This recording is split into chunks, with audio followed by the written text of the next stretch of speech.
જો તમે તમારી જમીન સોલાર કંપનીને લીઝ ઉપર આપી રહ્યા છો તો એગ્રીમેન્ટ સાઇન કરતા પહેલા આ 5 વાત ધ્યાનથી સાંભળો. પહેલી વાત એ ધ્યાનમાં રાખો કે જો અગ્રીમેન્ટમાં કંપનીનો પૂરો હક લખ્યો હોય તો ત્યાં જ અટકી જાઓ, કારણ કે તમે જમીન વેચી નથી, લીઝ ઉપર આપી છે. માલિકી તમારી જ રહેવી જોઈએ. બીજી વાત, કંપની તમારી જમીન ગીરવી મૂકીને લોન ના લઈ શકે, એ લીઝ હોલ્ડ રાઇટ્સ જ મોર્ગેજ કરી શકે. ત્રીજું છે રેન્ટ.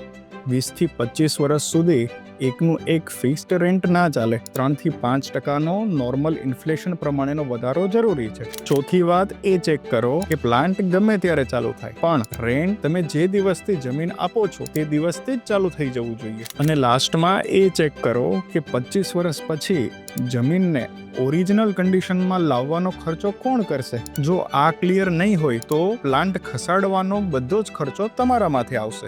માટે સોલાર લીઝ એગ્રીમેન્ટ પ્રોફિટેબલ છે, પરંતુ એગ્રીમેન્ટમાં ક્લેરિટી નહીં હોય તો હેરાન થવાનું આવશે. જો લીઝ એગ્રીમેન્ટ માટેની વધારે ડિટેલ્સ જોઈતી હોય તો મને ફોલો કરીને કમેન્ટ કરો લિસ્ટ. હું આપને ડીએમમાં ડિટેલ્સ મોકલી આપીશ.